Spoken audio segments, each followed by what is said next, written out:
Is this working? Can you hear me? 1, 2? No? Yes. It's working. Okay, good. So, yeah, thanks for the introduction. This is joint work with Krishna, Shankaranarayanan, Aniket and Omkar Tuppe. Aniket was supposed to give this talk. It was his project. He did most of this, but visa issues, he couldn't arrive on time. Right, so this is about some form of static analysis, and okay, static analysis is some form of program analysis. We very often think of it as some sort of lightweight program analysis, some lightweight scans of the code that try to give us some information.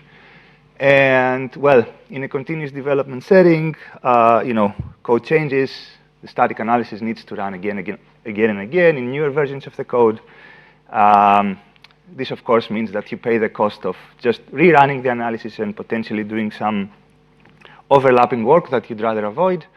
And, well, we'd rather do something like this. So we move the analysis from the whole code to just the updates. Like, ideally, we would like to pay the cost of analyzing only the updates, not the whole code again.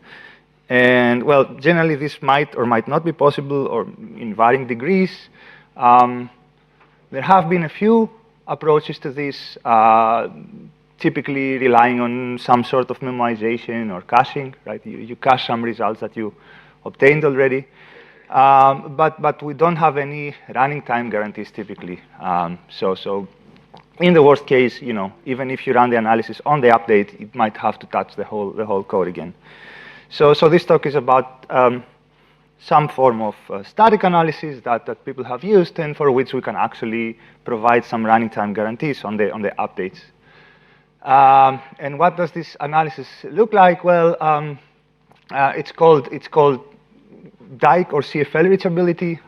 So this is a graph reachability problem, which is used quite a lot as a model. So it's a graph model of our actual program, and it's used quite a lot in static analysis. And it's a problem that we want to solve fast, and it looks like this. So you have a graph like the one on the right. You have a bunch of nodes. These might represent variables in your program or instructions. And we have these labeled edges, which have some sort of opening or closing parentheses. And what we want to capture here is reachability as witnessed by paths that produce a properly balanced parenthesis string on the way. So for example, X reaches Z by means of this blue path because the 2's match in the innermost part, and then the 1's match, and then you have a properly balanced parenthesis string. And now, how fast can you solve this? Well, this takes typically cubic time in the number of nodes, and we have good reasons to believe that it's tight. There's nothing better you can do. Just to give you some flavor of what modeling power this formulation has, most commonly it's used in something called context sensitivity. So here I have some data dependence graph. So my variable X kind of flows into the abstract argument A of function f, and then that's used to compute some value, which is then returned and goes back to y in line 6. So if I just look at paths in this program, in this graph, then I see some data flow propagating from x to y, but also from x to w if I ignore the parentheses. And now the parentheses are there to filter kind of invalid paths. So if I start from x, I cannot really end on w. That would mean that the call in line 6 actually returned in line 8, and that doesn't correspond to any meaningful run of the program. So calling context sensitivity is one use of these parentheses. Another is field sensitivity. So here we're capturing data flow between objects that can be composite, so they can have member variables like f here that has an x and a y. And now I'm using the parentheses to distinguish the fact that A is touching the X part of F. And now when X is read again down here on C, I have, again, some data flow, but A does not affect B because B is reading from Y of F, and A is writing to the X of F. So the top path is a not properly balanced path, so it does not witness any reachability. Now, our setting is even more restricted than this. We're looking into something called bidirected graphs.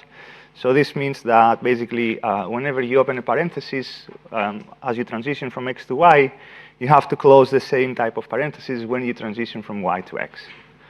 And these have been CFL models of alias and pointer analysis. They're particularly useful for capturing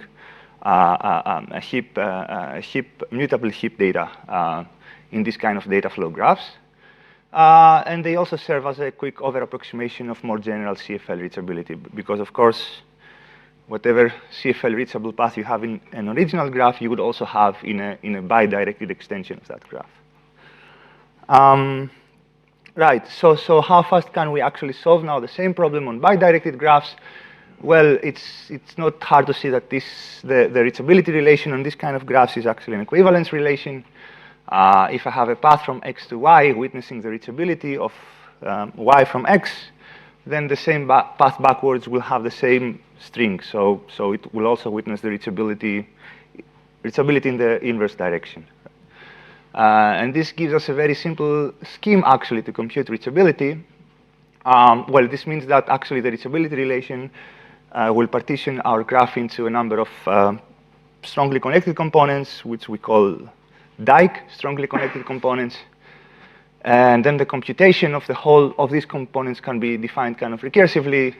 You iteratively find you find one component x that has two outgoing edges to two other components, and they're both labeled with the same closing parenthesis, and then you just merge them. You know that this will actually fall into one big component, which is witnessed by paths that start from y, take this closing parenthesis edge in reverse, so they open a parenthesis of type I, they stay in x, and then they close it, they go to z, and the two merge. Just to see this on an example, let's say we have this graph.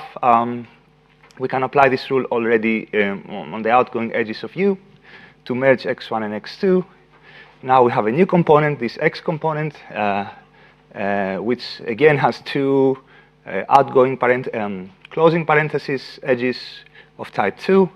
So this will merge the y's, this will merge the z's, and well, the z's now will merge the x's and the y's, and this will be like the fixed point of this computation.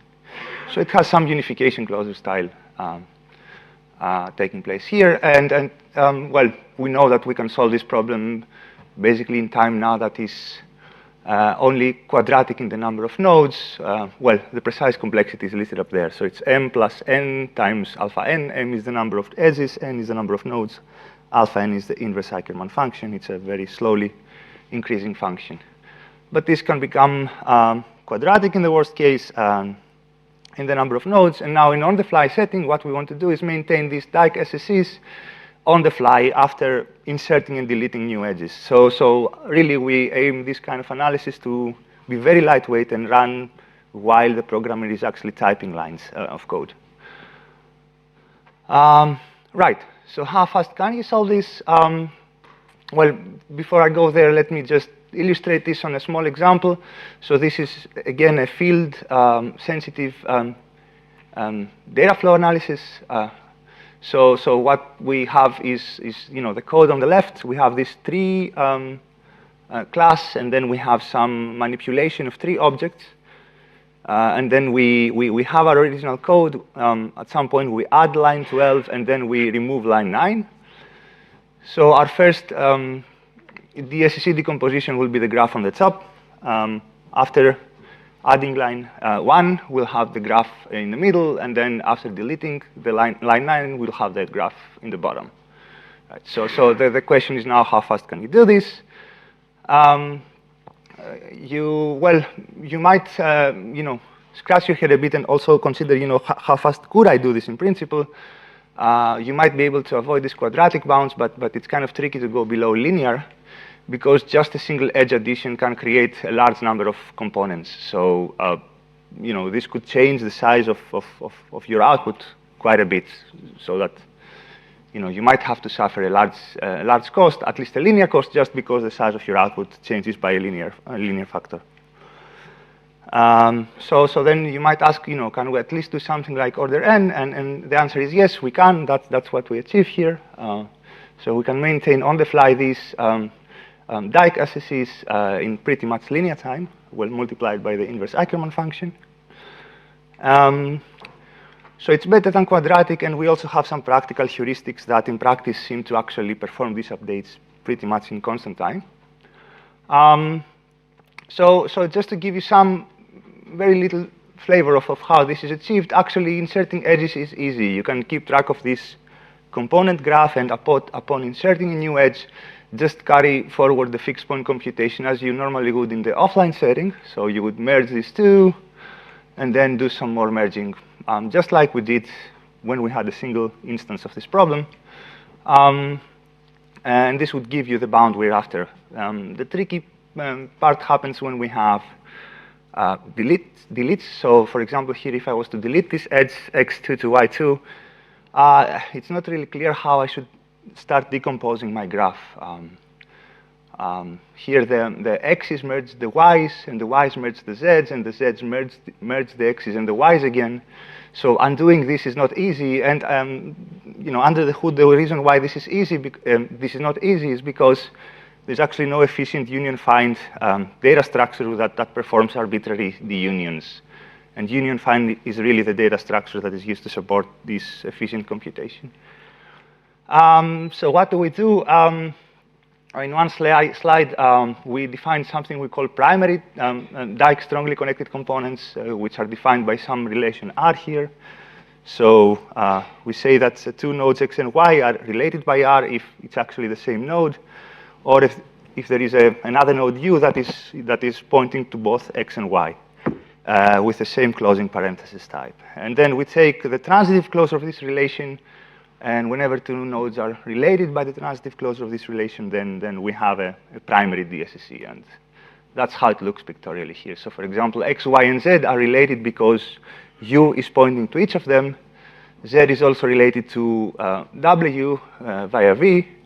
So we get all x, y, z, and w in the same primary strongly connected component. And now what we show is that you can actually maintain this quite efficiently, so in linear time. And then if you restart your computation, not from the scratch when you delete an edge, but rather from this primary DSC decomposition of your graph, you can obtain the guarantees that we're after. So we also did some experiments on two static analysis, context-sensitive data dependence analysis, and field-sensitive alias analysis, again, where parentheses are used to model field accesses and calling context sensitivity. We just messed with the graph randomly, so we inserted and deleted edges, and we compared three algorithms, the offline algorithm, so every update would run the offline algorithm from scratch. You can also express this reachability very easily in Datalog, so we ran this through a dynamic Datalog solver and also our dynamic algorithm. And in one slide, this is the results we get. So the dark bars are the running times of our algorithm after each update. And you can see that they're fairly negligible compared to what you would get if you were to follow any of the other two alternatives. So I think I have to stop here, right? Yeah, okay. So thanks for your attention. Let me know if you have any questions.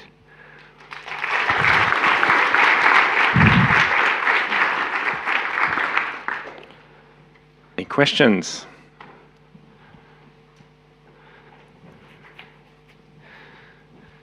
Thanks for a very nice talk and nice results. Could you just show a bit more the table with results? So you mentioned you can do this as you type. So these are microseconds, okay? Yes. Okay, great. And so I was wondering, since you mentioned randomly generated data, do you think there would be a way to have data that corresponds to people actually typing, so that we see whether, what do people end up doing, right? I mean, if you can sign the right forms, I think you can get those. But we didn't have the capacity to do this in the context of this project.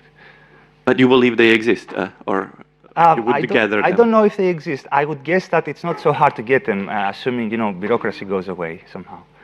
But otherwise, like with telemetry data from VS Code, like tools, right? Right. Yeah. And I also don't see a good reason why people would like to hide that, for example. Thanks. I wonder if you could say more about the loss in precision of this bidirectional representation rather than the, when you showed it first, the, when I think about the context sensitivity, I mean, basically it seems like you're getting the benefits of context sensitivity, but it's with a unification rather than an inclusion style analysis.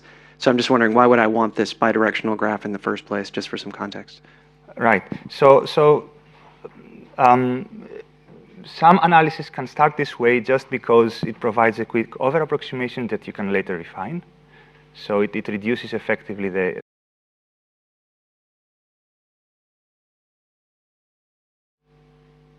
Yes. Just returning to your motivation slide one more time. So let's say somebody has been working on their program all day and they made 10 changes. Are you going to process that in one go, or are you going to do them as a sequence of 10 updates? That's a good question. The algorithm considers updates sequentially, but it's not a far distance to cover to do all 10 at once. I don't see anything that would even break the the theoretical bounds, as long as it's really 10 and not the whole source code. I have a question. How big do these graphs get in your experiments? I don't have the data here, but I think these go into tens of thousands of nodes or even hundreds of thousands. At least last time I checked, these are the numbers we show. Especially, I mean, these are whole program analysis typically, so it's, yeah. Any more questions? In that case, let's thanks Andreas again.